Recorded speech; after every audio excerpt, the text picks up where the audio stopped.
¿Qué tal? Buenas tardes y bienvenidos a la conferencia de esta tarde. Mi nombre es Gonzalo Algorri, soy el director comercial de Singular Bank y esta tarde pues voy a actuar como moderador de esta conferencia. Bueno, en primer lugar pues quiero agradeceros vuestra asistencia y sobre todo pues la confianza que diariamente depositáis en nosotros. La conferencia de hoy es la tercera parte de una trilogía que hemos llamado Psicología de la Inversión, Errores al Invertir. Y será impartida pues, por Victoria de la Torre, que es nuestra responsable de oferta digital. Una vez que finalice la intervención de Victoria, vais a tener la posibilidad de dirigirle preguntas que podéis ir enviando a lo largo de la presentación utilizando el chat que tenéis a vuestra disposición en esta misma herramienta. Bueno, yo sin más preámbulos, porque la ponente es Victoria, pues le paso la palabra. Muchas gracias. Muchas gracias, Gonzalo. Y si a todos los que están en el otro lado del ordenador en sus casas nos han seguido en las dos primeras sesiones, pues muchísimas gracias por estar aquí en la tercera, porque eso significa que hemos estado a la altura de las expectativas que teníais de las dos primeras sesiones. Al final es verdad que es una sesión de las que podríamos calificar más básicas, porque no os vamos a dar ninguna pauta sobre cómo invertir, pero sí algunos consejos que pueden resultar, como hemos visto en las dos sesiones anteriores, bastante útiles a la hora de enfrentarnos a las inversiones. Vamos a hacer un brevísimo repaso, porque en la anterior sesión, en el repaso de la primera, nos extendimos un poco, pero aquellos a lo mejor que se han incorporado a la tercera, simplemente por centrar en de qué hemos estado hablando en las dos primeras.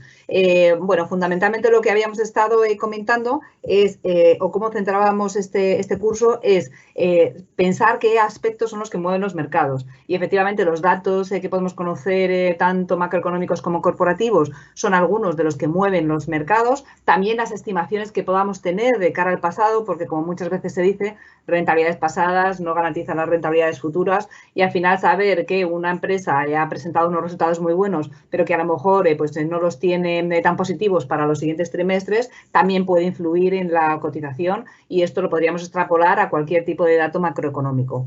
Y luego siempre decíamos que muy importante también es tener en cuenta lo que llamamos sentimiento de mercado, que al final muchas veces da igual que los datos pasados sean buenos, que las estimaciones sean peores. Al final, si el sentimiento de mercado es positivo o negativo, muchas veces puede ser muchísimo más influyente en lo que puede estar pasando en los mercados en un momento dado. Y aquí tendríamos dos derivadas. Por un lado, la psicología del comportamiento financiero, que lo que intenta es estudiar cómo funcionan las emociones humanas y cómo pueden afectar al precio de los activos. Estamos hablando ahora mismo de bolsa, pero serían aplicables a otra serie de factores. En este caso, como es comportamiento financiero, se aplica específicamente a las finanzas.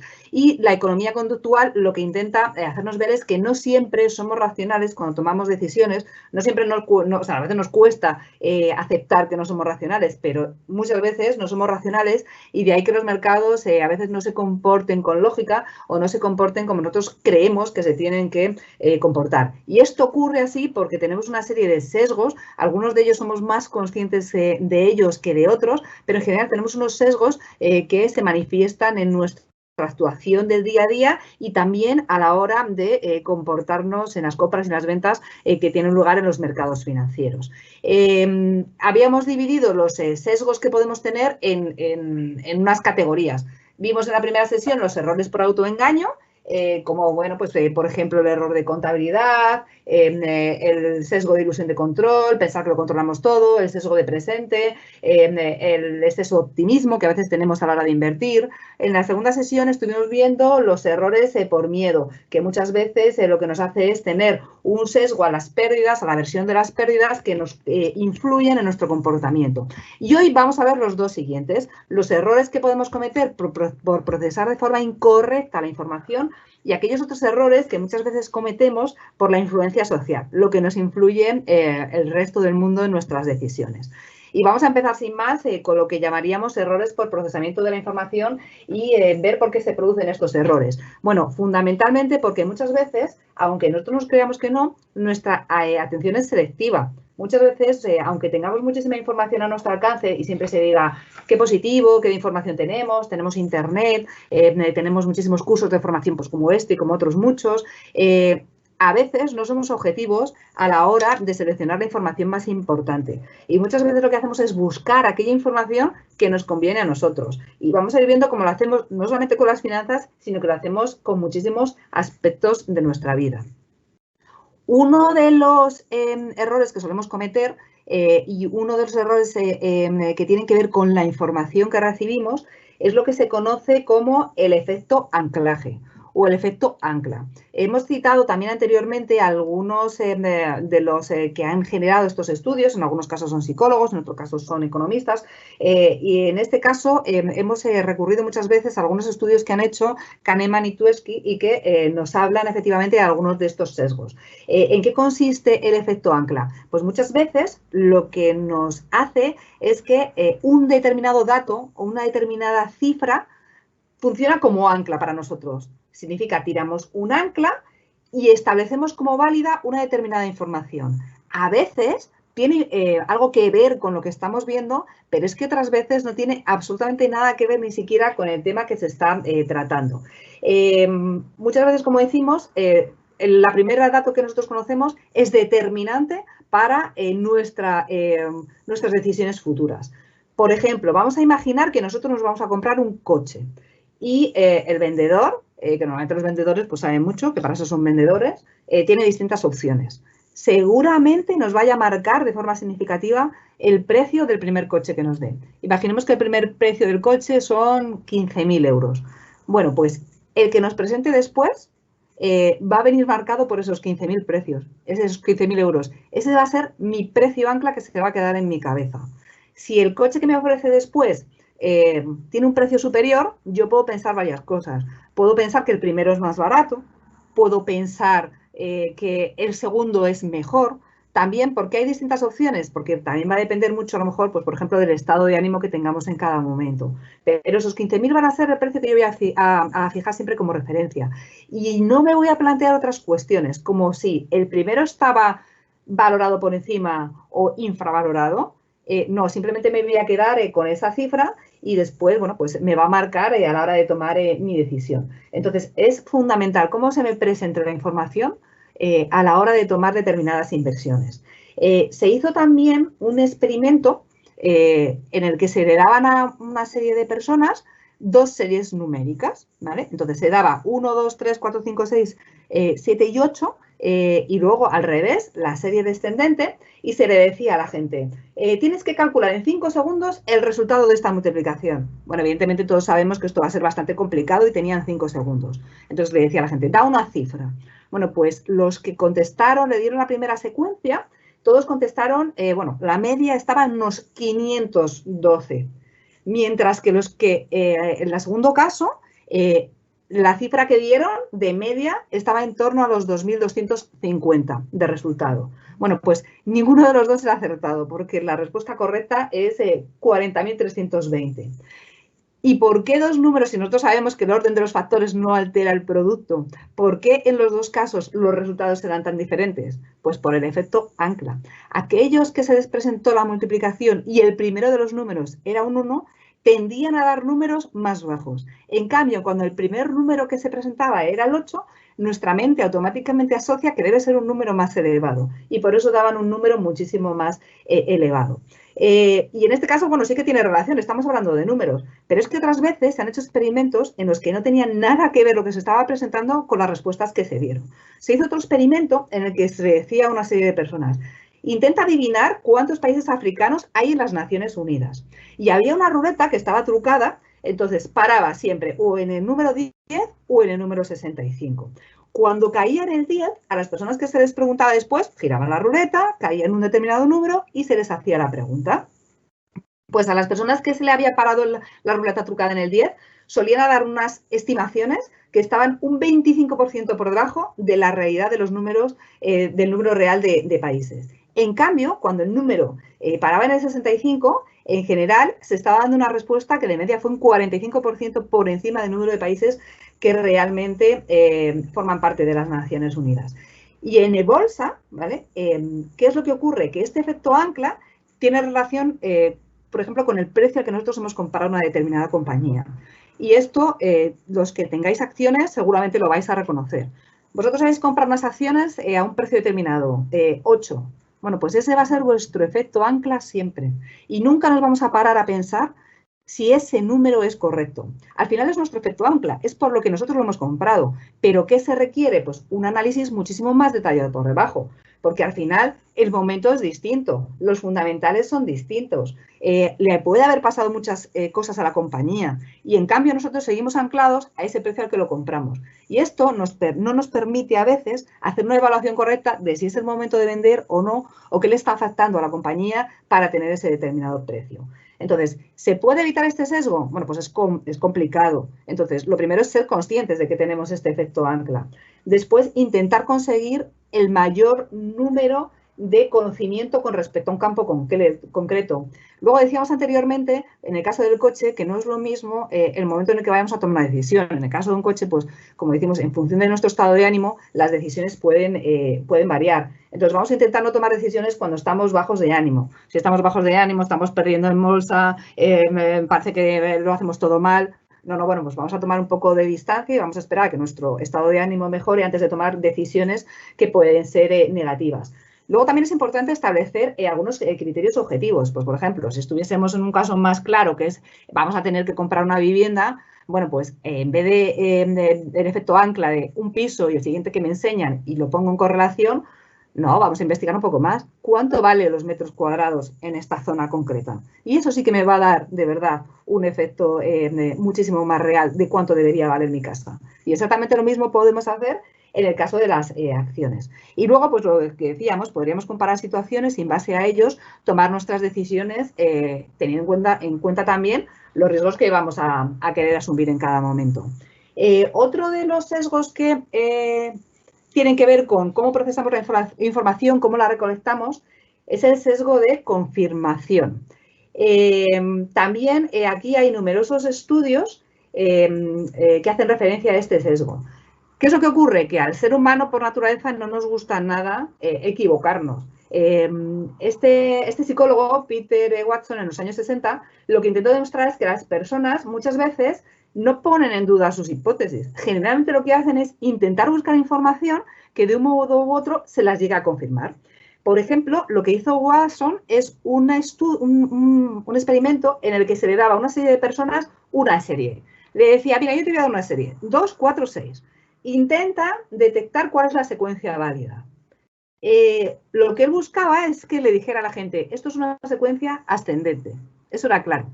Dale, la gente le decía que era una secuencia ascendente, pero es que además que estaba basada en números pares, que también es correcto, pero no se quedaban simplemente en el hecho de que podía ser simplemente una secuencia ascendente. Y luego le decían que reprodujera ese tipo de secuencia en otro y todo el mundo, o casi todo el mundo, lo que hacía era dar la misma secuencia con números pares, a lo mejor en otros rangos. ¿De acuerdo? Entonces, esto es un determinado sesgo. Y nosotros lo que hacemos es recopilar la información de forma selectiva. Siempre lo que hacemos es intentar recopilar ideas sobre algo que nosotros ya tenemos asumido y que creemos que es cierto. Y esto a veces es un error. ¿Por qué? Porque cuando nos dan un determinado problema, lo que intentamos siempre es no partir de cero, sino que presuponemos que ya tenemos todo el conocimiento y tenemos la solución y no buscamos opciones nuevas. Nunca decimos vamos a partir de cero. En el caso de la secuencia decimos son números pares y no se nos ocurre replantearnos que a lo mejor hay otra lógica dentro de esta secuencia. Entonces, esto a la hora de solucionar problemas o de dar respuestas, pues muchas veces nos está anclando. Y esto nos pasa en el mundo de las finanzas y nos pasa en el mundo real. Esto es un caso real. Yo, pues, relativamente hace poco me han descubierto que tengo una cierta intolerancia a todos los hidratos de carbono y al azúcar. Bueno, pues yo se lo he trasladado a mis hijas. Entonces, les digo que no coman mucho azúcar. Y cuando alguien me lo rebate diciendo que es necesario, que es estupendo, para la concentración, yo cuando busco artículos en Google siempre intento buscar aquellos que corroboran esa idea que yo tengo. Y es que, que no quiero que mis hijas tomen demasiado azúcar.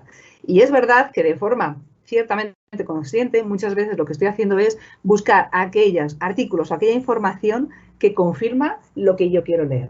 Entonces, bueno, el primer paso es saber que tenemos este sesgo y también tener en cuenta que esto no tiene nada que ver, muchas veces se relaciona con ser más inteligente, menos, o tener un mayor cociente intelectual o no. Esto nos pasa con todo. Por ejemplo, a nivel político, las discusiones políticas sabemos que son muchas veces pues muy problemáticas. ¿Por qué? Porque cuando alguien es afín a un determinado un partido político o religioso, una religión, muchas veces lo que hace es asumir como ciertas todas las informaciones que hay en el mercado que van en contra de su rival político, mientras que todas aquellas que son positivas, aunque sean falsas, las atribuye como verdaderas simplemente porque es afín a esa tipología de ideas. Bueno, pues exactamente esto es lo que nosotros tenemos que intentar evitar cuando estamos hablando de finanzas. Intentar saber que cuando nos están presentando un determinado dato, tenemos que mirarlo todo en conjunto. También nos pasa en el mundo de las finanzas. Nosotros hemos estado mirando una compañía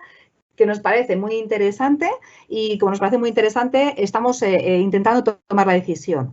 Bueno, pues muchas veces, justo cuando llega el último dato positivo, a lo mejor hay varios negativos y uno positivo. Intentamos agarrarnos a ese último para terminar de tomar la decisión de inversión. ¿Por qué? Porque ya lo hemos decidido previamente y porque lo que estamos haciendo es intentar buscar aquellas noticias que de verdad confirmen esa teoría que nosotros teníamos.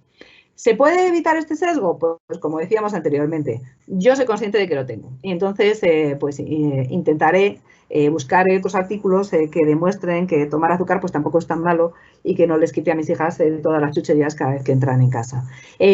¿Cómo influye? Pues por la información que obtenemos. Deberíamos intentar buscar toda aquella información que contraste las cosas que yo tengo asumidas como previas. También influye a los recuerdos, porque muchas veces solamente recordamos aquellas cosas que concuerdan con lo que nosotros nos han dicho.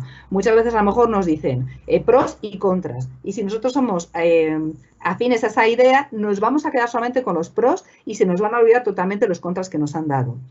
Otro de los efectos que tiene este sesgo de confirmación es lo que llamamos framing, que es el efecto marco. Dependiendo de cómo se nos presenten la información, nosotros vamos a tomar decisiones muy diferentes.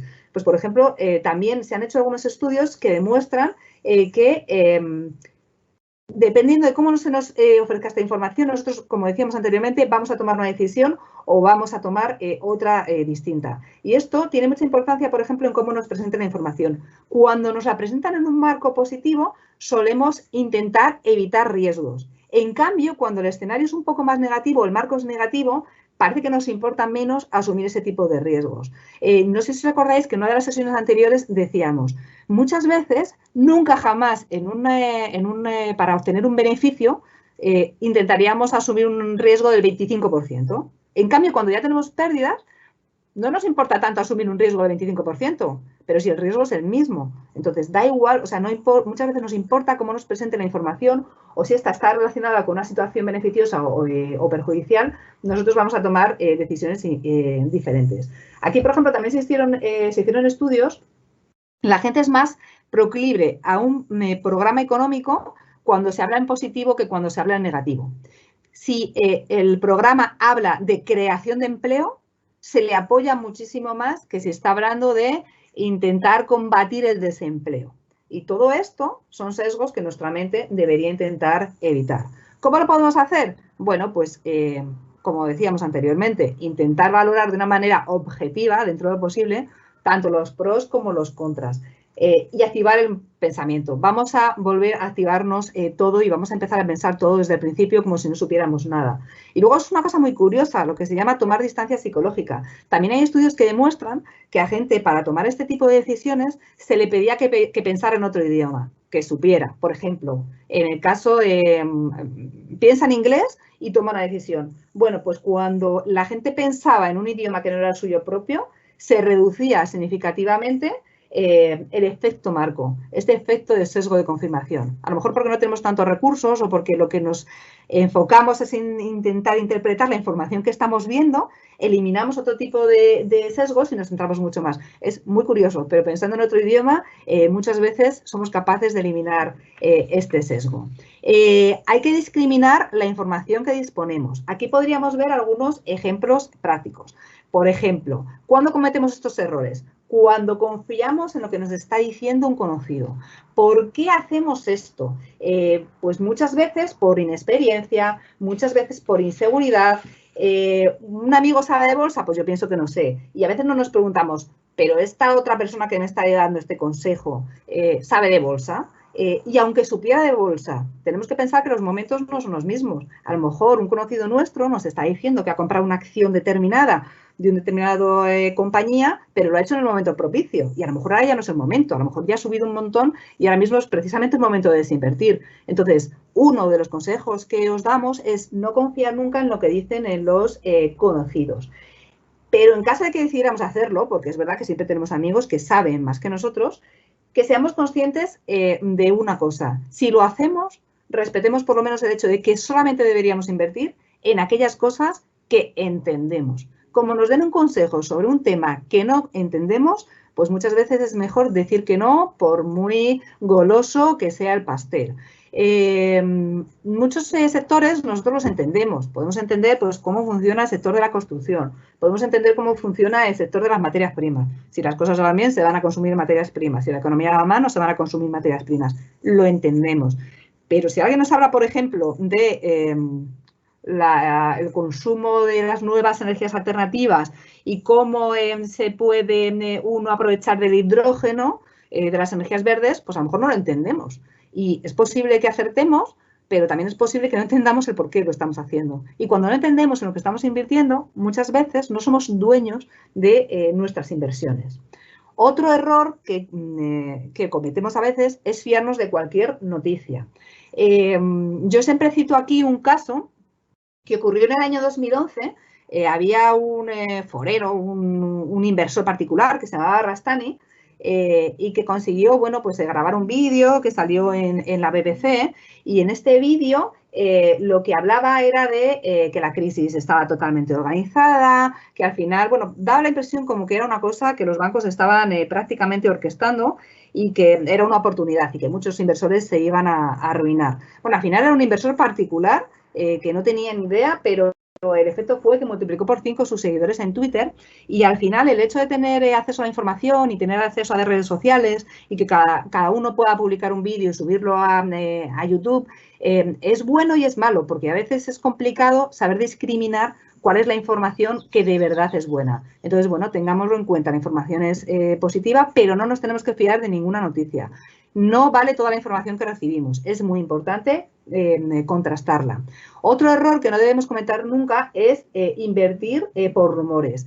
Oye, he oído en el mercado que va a haber una OPA, he oído en el mercado que va a haber una fusión, pues yo me voy a posicionar para intentar aprovecharme de la misma. Bueno, primero, cuando hay un rumor en el mercado, lo primero que deberíamos preguntarnos es ¿por qué está este rumor en el mercado? Oye, alguien que tiene una información tan buena, ¿por qué la comparte con gente que no conoce en una red social? Esto no lo tenemos que pensar. Luego tenemos que pensar que muchas veces estos rumores no salen, y en los últimos tiempos hemos visto muchísimas operaciones corporativas que finalmente no han salido a la luz.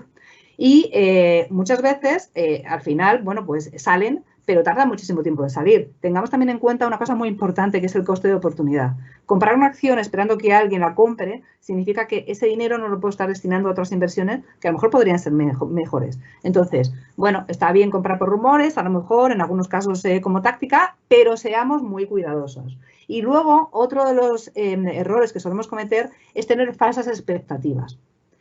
Cuando no sabemos cuánto me puede dar una determinada inversión, o cuál es el plazo o las probabilidades que tengo de perder dinero, es bastante probable que estemos bastante frustrados. Y esto se soluciona pues haciendo una pequeña investigación. Por ejemplo, ahora mismo que estamos en un momento de tipos bajos, no podemos pensar que invirtiendo a lo mejor en fondos monetarios sin riesgo, que voy a tener una rentabilidad pequeñita, pero bueno, a lo mejor tengo rentabilidad.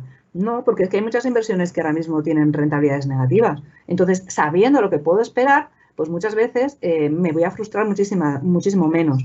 O la probabilidad que tengo de perder dinero. Esto es sencillo, se puede mirar, pues por ejemplo, a nivel histórico los índices, cuáles han sido las máximas caídas y las máximas subidas que han tenido en determinados periodos de tiempo. Al final lo que decimos en este caso es que para poder tener acceso a una información buena, tenemos que usarla y tenemos que intentar analizarla con la mayor objetividad posible.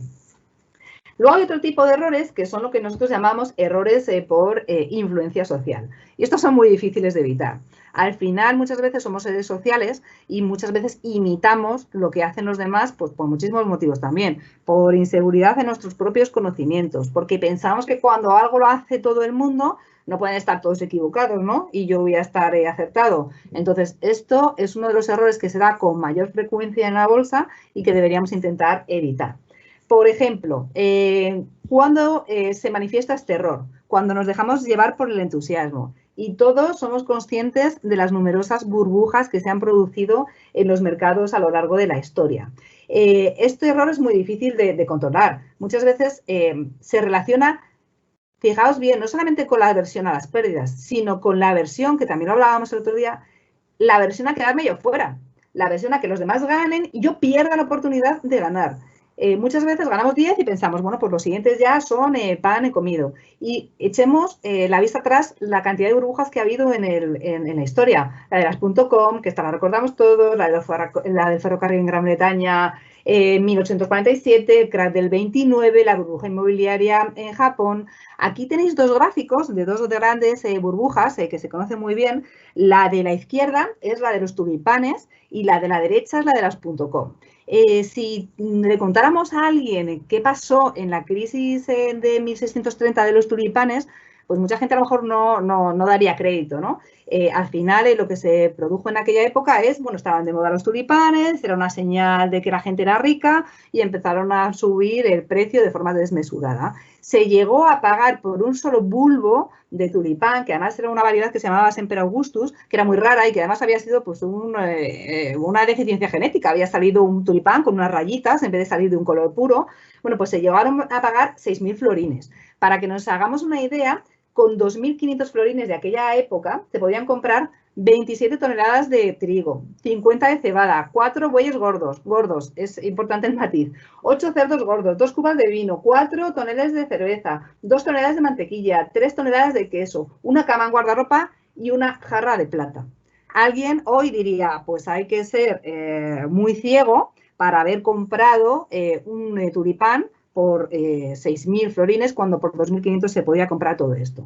Ah, claro, pero cuando estamos en medio de esa euforia no tenemos la mente tan clara. A la derecha lo que podemos ver es qué es lo que pasó en la burbuja de las .com y cómo cayó el Nasdaq. En aquel momento, estamos hablando de 1999, se llegó a pagar por acciones de Yahoo $200, que eso significaba pagarlas a un PER de 800 veces. ¿Somos capaces de imaginarnos lo que en aquel momento se nos pasaba por la cabeza? ¿Cuánto tenía que crecer una acción para que pudiéramos pagar 800 veces beneficio? Bueno, pues esto ocurrió y ocurrió no hace demasiado tiempo. Uno de los efectos que se cometen, de los efectos que tiene este sesgo, es lo que se conoce como efecto manada.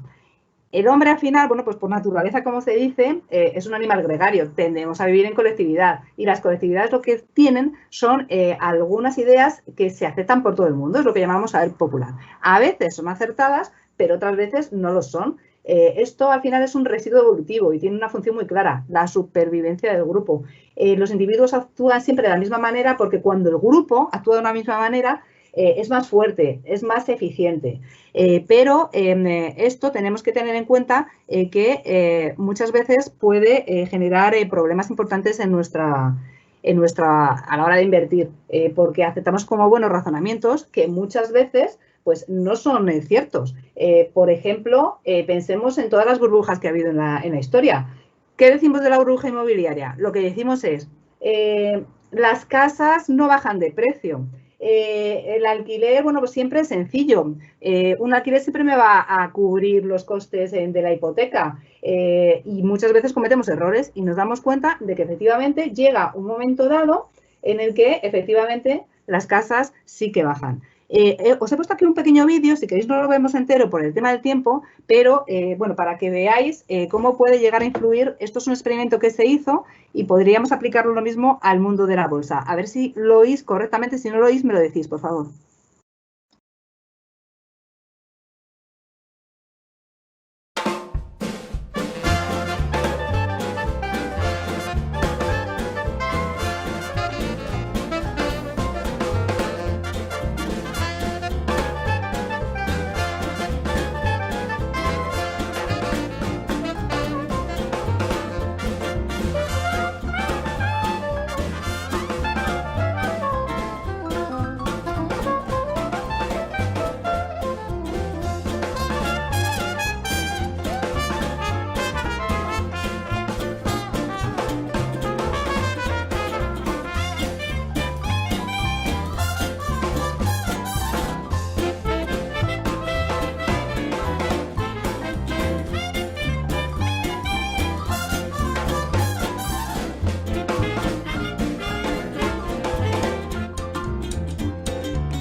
Bueno, ya os lo pongo más. Y es un experimento real. Y si los buscáis, experimentos con ascensores o con otras cosas parecidas, de verdad que hay muchos ejemplos. Y os puede parecer, es un experimento real y que lo que nos demuestra es cómo nos influye el comportamiento de los demás y cómo nos influye el hecho de pensar que a lo mejor nos estamos equivocando. Y se han hecho muchísimos más. Por ejemplo, también se hizo otro experimento en el que se ponían 2 cuerdas y una era manifiestamente más larga que la otra. Entonces, hay un grupo de control y otro grupo. Entonces, cuando se dice qué cuerda es más larga y no hay un grupo de control, todo el mundo señala que es más larga la que es más larga. Cuando ese grupo de control decía que la más larga era la más corta, pues al principio el resto del grupo, los que estaban en lo cierto, se mostraban, se afianzaban en su idea. No, esta es más larga esta. Al final, cuando seguía insistiendo el primero de los grupos, muchas veces la mayoría se iba yendo hacia el otro grupo por ese temor a equivocarse.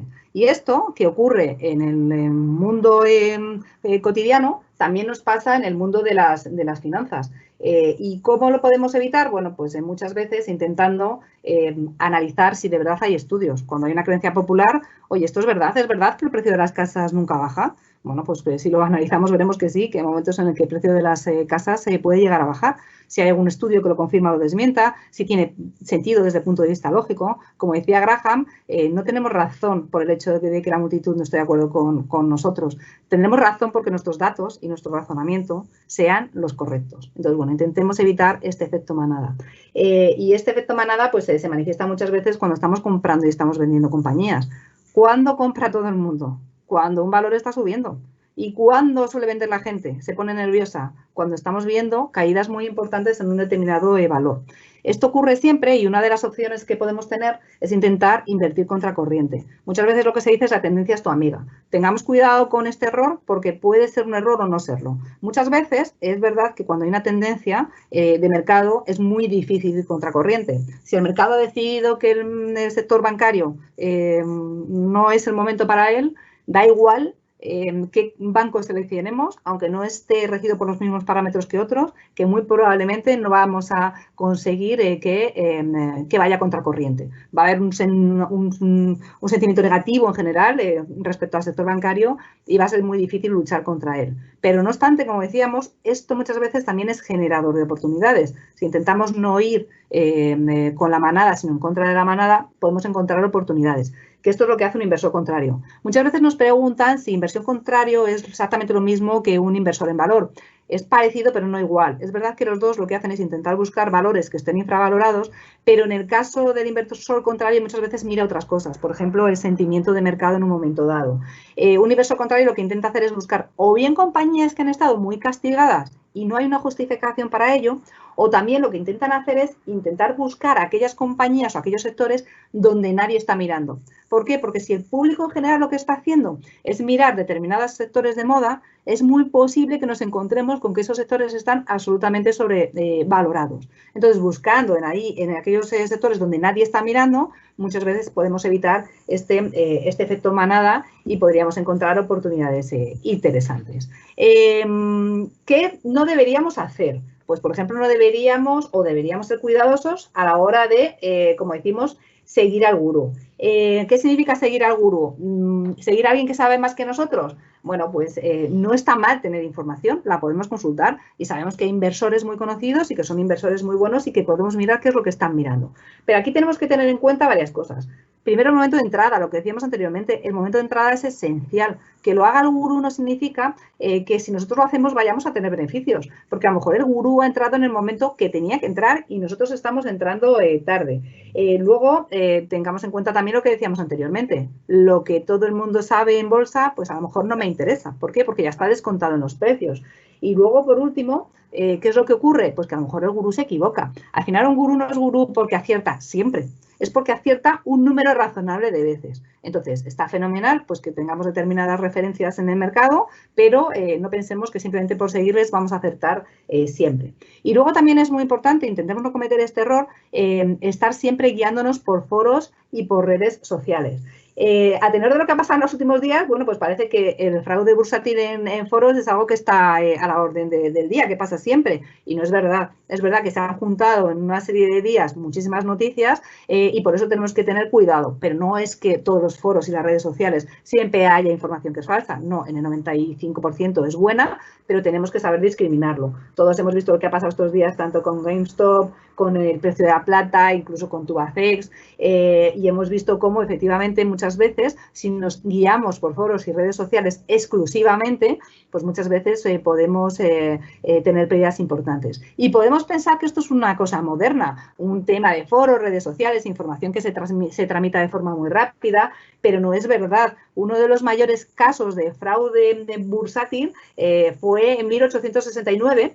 Hubo 12 financieros, Fisk y Gould, que manipularon el mercado de oro. Lo que hicieron fue lanzar un rumor al mercado diciendo que el gobierno no iba a sacar al mercado las reservas de oro, que iba a ser un bien muy escaso. Y una vez que lanzaron el rumor, compraron. La gente empezó a comprar oro y subió de forma bastante significativa, cuando no era realidad. Y el presidente Grant, cuando se dio cuenta, lo que hizo es poner a la venta esas reservas de oro que tenía por 4 millones de dólares y hundió el precio, y muchísimos pequeños accionistas se arruinaron. No precisamente Fisk y Gould, que ellos ya habían vendido antes con bastante beneficio, así que mucho cuidado con la información que manejamos y mucho cuidado con lo que leemos muchas veces en los foros y las redes sociales. Volvamos otra vez, tengamos en cuenta la información y contrastémoslo para saber si es correcto. Y luego ya nos gustaría finalizar haciendo un pequeño test, a ver si nos ayudáis. Podéis escribir vuestras respuestas en el chat y ya si intentáis incluso decir qué sesgo podéis detectar en cada una de estas respuestas, pues significa que lo hemos explicado más o menos bien y que somos capaces de detectar algunos de estos errores.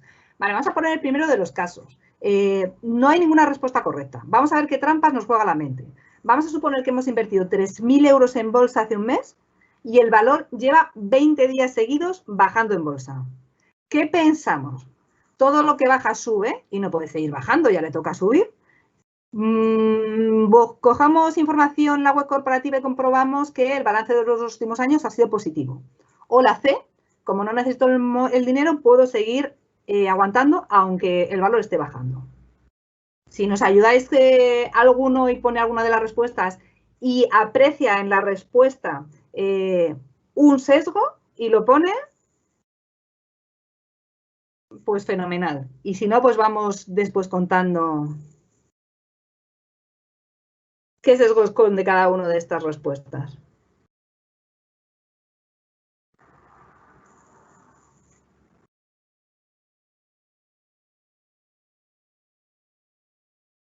Bueno, Gonzalo, si nos llega alguna respuesta, nos las vas dando, yo voy contrastando cada una de ellas. Para los que piensan que la A es la correcta, este es el típico error del autoengaño. Y está relacionado con cómo nuestra mente entiende la probabilidad. Vamos a imaginar un juego de azar, donde tenemos el rojo o el negro. ¿Qué probabilidad hay de que salga el rojo y qué probabilidad hay de que salga el negro? Pues el 50%. Entonces, nuestra mente nos podría llevar a pensar que se van a ir alternando el rojo y el negro, porque como hay un 50% de probabilidades, pero esto no es así. Podría salir varias veces en negro seguido, con ese 50% de probabilidad. Bueno, pues esto es la misma lógica que tenemos que aplicar al mercado. Y aunque una cosa esté bajando, puede seguir haciéndolo. Los que han contestado la B, buscar información en la web corporativa, aquí también hay un cierto sesgo de autoengaño. ¿Por qué? Porque nos cuesta reconocer que nos hemos equivocado. Y lo que hacemos es intentar buscar en la web o en otro sitio información que corrobore que nuestra decisión ha sido la correcta. No pensamos qué es lo que le está pasando al valor y por qué está bajando, sino que vemos que ha ido muy bien en los 2 últimos años, intentamos confirmar esa información que es positiva. Estamos intentando confirmar ese sesgo de confirmación y ese sesgo también de autoengaño. Y si hubiéramos elegido la C, no necesito de momento el dinero, puedo aguantar a que siga bajando. Esto se corresponde con un sesgo de aversión absoluta a las pérdidas. Muchas veces, y optimismo, pensamos que la tendencia puede llegar a cambiar y nos estamos engañando, muchas veces no es así. Esto en nuestra vida cotidiana no lo toleramos muchas veces. Por ejemplo, tenemos un grifo que está goteando, pierde un poco de agua, no le damos importancia, sigue goteando. Bueno, pues seguramente lo vamos a arreglar, porque no vamos a estar perdiendo agua todos los días. Pues lo mismo tendremos que hacer cuando estemos hablando de nuestras inversiones. Muchas veces, si ya ha superado el marco que tenemos de pérdidas máximas, pues debería ser el momento de replanteárnoslo. Y bueno, pues aquí tendríais las tres. Como luego vais a tener la presentación, podéis ver a qué correspondía cada una de ellas. Otra situación es esta. Vamos a imaginar que hay 1000 personas atrapadas en un edificio en llamas y tenemos que elegir entre estas soluciones. Podemos intentar sofocar el fuego con helicópteros y estimamos que se podrán salvar 400 personas. Ponemos una colchoneta para que se tiren, pero 600 personas morirán en el intento. Y podemos entrar en el edificio con mangueras y salvar al 40%. Vale, pues aquí, aunque en realidad todas las respuestas son iguales, muchas veces nuestra respuesta va a estar sesgada. ¿Por qué? Porque hay palabras que emocionalmente son muy fuertes y nos vamos a decantar por aquellas que tienen palabras positivas. Cuando se hable de salvar personas que tienen un componente emocional importante, muy probablemente nos vayamos a decantar por ese tipo de respuestas. Pues exactamente lo mismo pasa con las finanzas. Muchas veces nos dicen que es más atractivo para ti una inversión de 20.000 euros donde puedes perder 2.000 euros o de 20.000 euros donde puedes perder el 10%. Pues muchas veces el 10%, como es algo etéreo, le doy menos importancia. En cambio, cuando lo cuantifico en dinero, sí que me suele doler un poquito más. Es decir, que en función de cómo se presenta la información, muchas veces nuestra decisión va a ser distinta. Y ya la última, vamos a invertir en una compañía. ¿Qué argumento es el que escogerías para finalmente invertir? Voy a invertir en ella porque la mayoría de las personas que conozco me la han recomendado y ellos se han comprado. Voy a invertir porque lleva 3 años creciendo sin parar y encima ha superado las expectativas. Y voy a invertir en ella porque no he encontrado ninguna referencia a los riesgos que tiene esta compañía. Si hubiéramos contestado la primera, estamos hablando del efecto manada. Como todo el mundo que yo conozco invierte en ella, pues yo voy a hacerlo también, voy a copiar la conducta, es mimetismo social, porque no me quiero quedar atrás. Si hubiéramos contestado con la segunda, al final muchas veces lo que tenemos es un sesgo de representatividad. Es cómo procesamos esa información, pero tendríamos que pensar que ninguna compañía bate siempre las expectativas todos los años. Entonces muchas veces nos quedamos con aquellos datos que nos resultan más atractivos o que cuadran más con lo que nosotros queremos. Y luego, por último, voy a invertir en ella porque no he encontrado ninguna referencia a los riesgos. Bueno, pues esto también lo mismo, es como procesamos la información y la influencia social. Si no encontramos ninguna referencia a los riesgos, a veces deberíamos preguntarnos por qué y volver al punto de partida y evaluar todo desde una perspectiva totalmente abierta. Bueno, aquí tenéis los sesgos, por si después os queréis consultar. Y aquí hemos hecho un pequeño anexo que por tiempo ya no nos va a dar tiempo a ver porque nos pidió una de las personas en otra sesión qué podíamos hacer para tener disciplina en las compras y las ventas. Lo dejamos como anexo e intentamos hacer una sesión exclusiva para esto.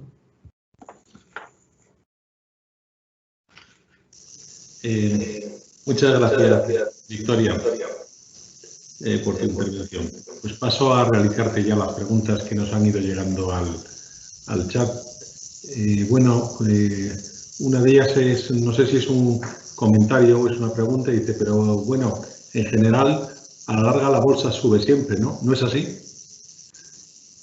Las estadísticas, yo siempre digo lo mismo, el que me haya oído varias veces me oirá siempre decir lo mismo. Las estadísticas a mí me parecen siempre perversas, porque dependiendo de qué estadísticas cojas, siempre se van a poder retorcer de una manera o de otra.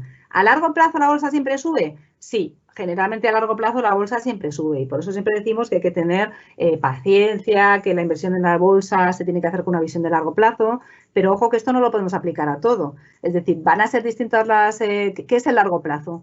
El largo plazo 5 años, el largo plazo son 15 años.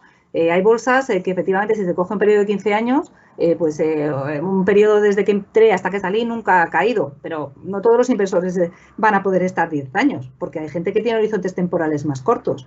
Y luego esto no lo podemos aplicar a valores concretos. Es decir, ¿qué pasa con un índice? Un índice, por definición, lo que hace es ir expulsando a las compañías que van siendo peores, las que tienen menos negociación, las que por algún motivo tienen que quedar excluidas, las que por lo que sea han tenido más volatilidad. Cada mercado tiene una serie de reglas para que entren y salgan los valores. Entonces, de una manera natural va quedándose con las mejores compañías, las más grandes, las que tienen más liquidez en el mercado, las que se negocian más. Pero si esto lo aplicamos a una pequeña cartera de acciones, pues a lo mejor no sube jamás.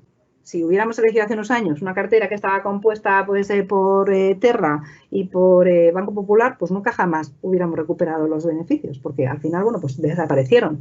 Entonces, esto es cierto, pero tengamos cuidado y no lo apliquemos o no lo intentemos aplicar a una cartera nuestra de acciones en la que hay 4 valores.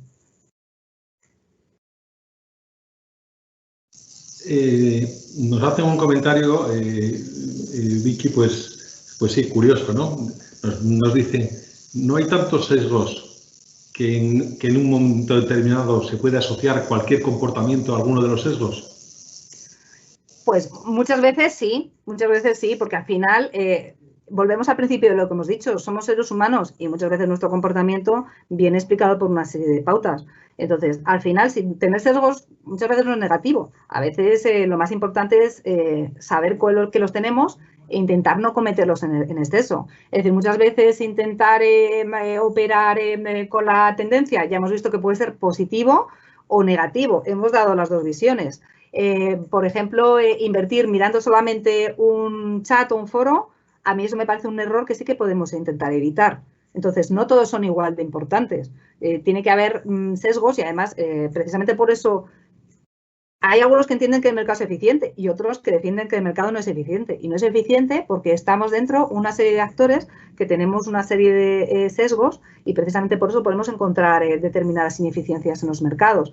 Entonces, pero es verdad que casi todo, pero todo, apliquémoslo a nuestra vida. La manera en la que reaccionamos en muchas cosas es porque tenemos una serie de sesgos educacionales, de formación. Lo importante es conocerlos y saber que hay algunos que sí que de verdad tenemos que intentar evitar. Nos preguntan, Victoria, por la fiabilidad que tiene el índice sobre el miedo y la codicia, el Fear Greed Index, para la valoración del mercado. Pues la verdad es que es un indicador bastante bueno, pero esto no significa que siempre que este índice se tome en cuenta nos va a dar una respuesta en una dirección. Es decir, por ejemplo, este índice de miedo y codicia funciona muy bien en movimientos extremos del mercado. Cuando está entre medias es un poco más difícil saber hacia dónde va a ir. Pero al final este índice no se elabora preguntando a la gente, ¿tú qué estás más inclinado al miedo o a la codicia? Se hace en función de una serie de datos que son reales. Pues, por ejemplo, ¿qué se mira? Se mira si los operadores del mercado están comprando mucho deuda de gobiernos. Si está comprando mucha deuda de gobiernos, significa que puede haber una cierta intranquilidad y que se están buscando activo refugio. Entonces, esto es una cosa que es real. También se mira si, por el contrario, se están comprando determinados bonos de high yield. Esto indica que si el mercado está comprando mucho high yield, descuenta que va a haber muy pocos impagos en el mercado. Y si descuenta que va a haber pocos impagos en el mercado es porque hay un sentimiento de optimismo. Y podemos entender o deducir que efectivamente puede ser un buen momento. Si hay optimismo, la gente va a comprar. Entonces, hay un sentimiento por detrás. Este índice de miedo también lo que hace es mirar cómo está el gap, el hueco entre los compradores y los vendedores. También lo que mira es, por el lado de las ventas, qué volumen hay comprador y qué volumen hay vendedor. Porque imaginemos un determinado mercado que está bastante equiparado, pero hay muchísima más presión por el lado vendedor que comprador. No es lo mismo cuando una orden se cruza en el mercado y hay más fuerza compradora que vendedora, porque eso te va a dar una idea de por dónde puede ir el mercado o las siguientes operaciones. Entonces, son algunos datos de sentimiento que están basados en datos reales. Entonces, pues muchas veces sí que funciona y sobre todo, como decíamos antes, funciona en extremos, cuando hay una codicia absoluta o cuando hay un miedo absoluto. Victoria, también nos hacen una pregunta, comentario, que aunque no está directamente relacionada con el tema de hoy, pues seguro que puede interesar a muchas personas que estén escuchando esta conferencia. Dice que en Singular Bank estamos semanalmente publicando informes técnicos sobre valores del IBEX y que también ofrecemos análisis de David Galán. ¿Cómo podemos tratar estas dos informaciones? Están a disposición de los clientes dentro de la página web. En la parte privada hay un apartado, por ejemplo, en bolsa, en la izquierda, que se llama informes, y ahí se pueden descargar. Y efectivamente son dos tipos de análisis técnico que son complementarios. En el caso de David Galán está más centrado a lo mejor en algunos valores concretos, y el de Nicolás López, que es nuestro director de análisis de renta variable, también se hace un análisis general de los mercados y luego se analiza una serie de valores dando pues niveles de entrada, de salida, y se pueden consultar, como decimos, en la parte privada de la web dentro del apartado de informes en bolsa. Muy bien, pues con esta pregunta terminamos ya la conferencia. Yo aprovecho para agradecerte, Victoria, la claridad de tu exposición, para agradecer también a los asistentes, y ya aprovecho para anunciar que aquellas personas que quieran volver a ver o a escuchar la presentación, pues la tendréis disponible en YouTube a partir de mañana. Muchas gracias a todos. Pues muchísimas gracias, y simplemente añadir que cualquier comentario que queráis hacer sobre la sesión, o como habéis hecho en las anteriores, que nos habéis dado muchísimas ideas y os lo agradecemos un montón.